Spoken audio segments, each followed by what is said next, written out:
கடந்த ஆகஸ்ட் 10ஆம் தேதி, அதாவது முந்தா நாள், காசாவுடைய கிழக்கு இதே போல தெற்கு பகுதிக்கு இஸ்ரேலிய போர் விமானங்கள் நெருப்பு குண்டுகளை வீசியதின் காரணமாக அல் ஜசீராவுடைய முக்கியமான ரிப்போர்ட்டர் அனஸ் ஷரீஃப் என்று சொல்லப்படக்கூடியவர் உட்பட 5 பேர் கொல்லப்பட்டிருக்கிறார்கள். மொத்தமாக இந்த இடத்திலே 7 பேர் கொல்லப்பட்டிருப்பதாக அல் ஜசீராவுடைய ரிப்போர்ட் சொல்லுது.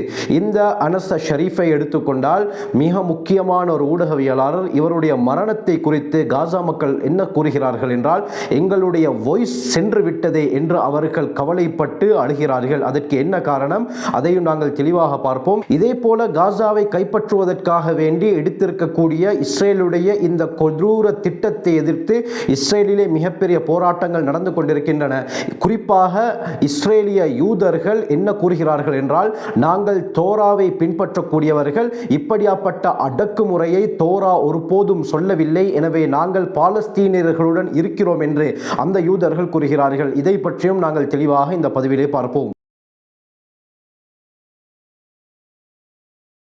நேர்கள் அனைவருக்கும் அஸ்ஸலாமு அலைக்கும் வரஹ்மத்துல்லாஹி வபரகாத்துஹு. இறைவனுடைய சாந்தியும் சமாதானமும் என்றென்றும் நம் அனைவர் மீதும் உண்டாவதாக.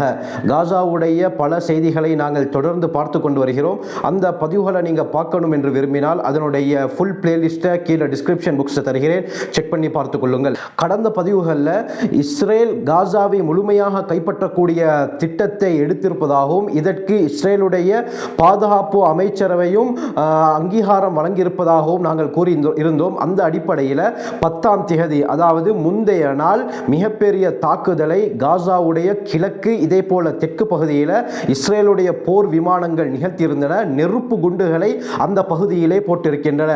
அது மட்டுமல்லாமல் அல் ஷிஃபா மருத்துவமனையில் இருந்த அந்த ரிப்போர்ட்டர்கள் தங்கியிருக்கக்கூடிய அந்த கூடாரத்தை இலக்கு வைத்து குறிவைத்து இந்த போர் விமானங்கள் தாக்குதலை நடாத்திருக்கின்றன. இதன் விளைவாக அல் ஜசீராவுடைய முக்கியமான 5 ஊடகவியலாளர்கள் இந்த தாக்குதலினால் கொல்லப்பட்டிருப்பது தான் மிகப்பெரிய கவலை ஏற்படுத்தியிருக்கிறது. இந்த காசா போரிலே இதுவரைக்கும் 270 ஜேர்னலிஸ்ட்கள் கொல்லப்பட்டிருப்பதாக அல் ஜசீராவுடைய ரிப்போர்ட் சொல்லுது. அந்த அளவுக்கு யாரெல்லாம் காசாவிலே நடக்கக்கூடிய அந்த விடயங்களை லைவாக ஆவணப்படுத்தி உலகத்துக்கு காட்டுகிறார்களோ அவர்களை தேடி தேடி குறிவைத்து இஸ்ரேலிய ராணுவம் கொலை செய்து கொண்டு வருகிறது. இந்த அடிப்படையில் தான் இந்த ஊடகவியலாளர்கள் மிக முக்கியமான ஒருவர் தான் 28 வயதை சேர்ந்த அனஸ் ஷரீஃப் என்று சொல்லக்கூடியவர். இவரை எடுத்துக்கொண்டால் கடந்த 2 வருடங்களாக இஸ்ரேல் காசாவின் மீது நடாத்தக்கூடிய அந்த இனப்படுகொலை மிகப்பெரிய பேரழிவை ஆவணப்படுத்தி லைவாக தைரியத்துடன் வெளியிட்டவர் தான் இந்த அனஸ் ஷரீஃப். இவரை எப்படியாவது இல்லாமலாக்க வேண்டும் என்று குறிவைத்து கடைசியாக முந்தா நாள் நடந்த அந்த தாக்குதலில் அனஸ் ஷரீஃப் அவர்கள் கொல்லப்பட்டிருக்கிறார்கள். இவருக்கு 2 குழந்தைகள், சிறிய குழந்தைகள் இருக்கின்றன. இவருக்கு வெறுமனமே 28 வயது தான். இவருடைய இழப்பை பார்த்து காசா மக்கள் என்ன சொல்கிறார்கள் என்றால், எங்களுடைய வாய்ஸ், எங்களுடைய சப்தம் மறைந்து விட்டதே, எங்களுக்கு நடக்கக்கூடிய அநியாயத்தை உலகத்துக்கு எடுத்து காட்டியதே இந்த அனஸ் ஷரீஃப் தான்.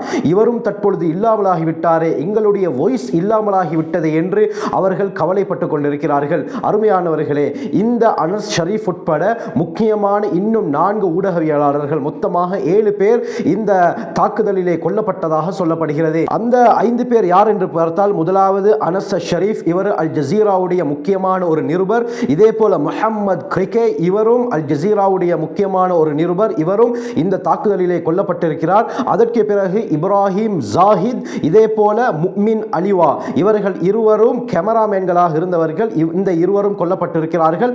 அடுத்தது முஹம்மது நௌஃபல் என்று சொல்லப்படக்கூடிய பணியாளர், இவர் டிரைவர் என்பதாகவும் சொல்லப்படுகிறது. அந்த அல் ஜசீராவுடைய வாகனத்தை ஓட்டக்கூடிய டிரைவராக முஹம்மது நௌஃபல் இருந்திருக்கிறார். ஆகவே இந்த 5வரும் ஒரே கூடாரத்தில் இருந்த சமயம் இவர்களை இலக்கு வைத்து ஐடிஎஃப் ராணுவம் இவர்களுக்கு தாக்குதலை நடாத்திருக்கிறது. இதன் காரணமாக அதே இடத்தில் இந்த 5 உட்பட மொத்தமாக 7 பேர் கொல்லப்பட்டிருக்கிறார்கள். இந்த அனஸ் ஷரீஃப் அவர்கள் மரணிப்பதற்கு சில நிமிடங்களுக்கு முன்னால், அதாவது 10 நிமிடத்துக்கு முன்னால் இவர் பேசிய வார்த்தை, அது மட்டுமல்ல இல்லாமல் இவர் டைப் பண்ணிய மெசேஜ் எக்ஸ் வலைத்தளத்தில் ஒரு மெசேஜை இவர் ட்வீட் பண்ணியிருந்தார். அந்த விடயமும் தற்பொழுது வெளியாகி இருக்கிறது. இந்த டைப் பண்ணிய 10 நிமிடத்தில் தான் இவருடைய மரணமும் ஏற்பட்டிருக்கிறது. அவர் என்ன சொல்லியிருக்கிறார் என்றால், அல்லாஹும்ம சல்லிம் சல்லிம் கஸ்ஃபு இஸ்ராஈலியின் அனீஃபுன் வ மர்கஸு பி அஹ்ஸிமத்தின் நாரியத்தின் யஸ்தஹ்ஸிஃபு அல் மனாத்திக ஷர்கிய்யத்தி வல் ஜுனூபிய்யத்தி மின் மதீனத்தி கஸ்ஸா. இவர் என்ன சொல்லியிருக்கிறார் என்றால், அல்லாஹும்ம சல்லிம் சல்லிம், யா அல்லாஹ் இந்த காசா மக்களுக்கு பாதுகாப்பை ஈடேற்றத்தை வழங்குவாயாக என்று 2 தடவை இவர் டைப் செய்துவிட்டு, யா அல்லாஹ் காசா நகரிலே கிழக்கு தெற்கு பகுதியை குறிவைத்து இந்த இஸ்ரேலிய ராணுவம் மிகப்பெரிய கொடூரமான தாக்குதலை நடாத்தி கொண்டிருக்கிறது என்று இவர் எக்ஸ் வலைத்தளத்தில் ஒரு மெசேஜையும் இவர் போட்டிருக்கிறார். இந்த மெசேஜை இவர் போட்டு 10 நிமிடத்தில் இவர் கொல்லப்பட்டிருப்பதாக அல் ஜசீராவுடைய ஊடகங்கள் தெரிவிக்கின்றன. இந்த அளவுக்கு கொடூரமான தாக்குதலை முந்தானால் இஸ்ரேல் நடாத்துகிறது. இதற்கு முக்கியமான காரணம் தான் அவர்கள் சொன்ன பிரகாரம் காசாவை முழுமையாக எங்களுடைய கட்டுப்பாட்டுக்கு கீழால் கொண்டு வரத்தான் நாங்கள் முடிவெடுத்திருக்கிறோம் என்ற அடிப்படையில் இவர்கள் தாக்குதலை ஆரம்பித்திருக்கிறார்கள். இந்த சந்தர்ப்பத்தில் ஆஸ்திரேலியாவும் தற்பொழுது தன்னுடைய கருத்தை தெரிவித்திருக்கிறது. காசாவை கைப்பற்றக்கூடிய இந்த முடிவை இஸ்ரேல் உடனடியாக விட வேண்டும். அப்படி இல்லாவிட்டால் வரக்கூடிய செப்டம்பர் மாதம் பாலஸ்தீனை நாங்கள் தனி நாடாக அங்கீகரிக்க முடிவெடுத்து விட்டோம் என்பதாக ஆஸ்திரேலியாவுடைய பிரதமரும் கூறியிருக்கிறார். ஆகவே இஸ்ரேலுக்கு எதிராக தற்பொழுது பல நாடுகள் பாலஸ்தீனை ஆதரிப்பதற்காக வேண்டி ஒன்று கூடிக்கொண்டு வருகின்றன. ஆகவே நாங்கள் பொறுத்திருந்து தான் பார்க்க வேண்டும்.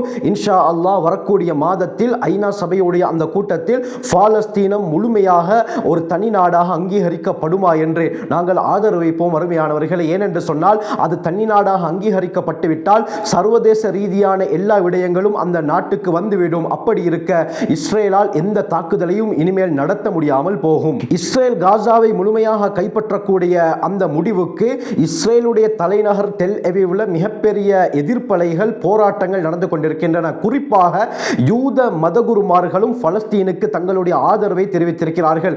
அவர்கள் என்ன சொல்கிறார்கள் என்றால், யூதர்கள் தோராவை பின்பற்றக்கூடியவர்கள், எனவே யூதர்களாகிய நாங்கள் பாலஸ்தீனர்களுடன் தான் இருக்கிறோம். மோசமான சியோனிசம் ஒருபோதும் யூத மதம் அல்ல. அவர்கள் என்ன சொல்கிறார்கள்? மோசமான சியோனிசம் என்பது ஒருபோதும் யூத மதம் கிடையாது. சியோனிசம் என்பது வேறு, யூத மதம் என்பது வேறு.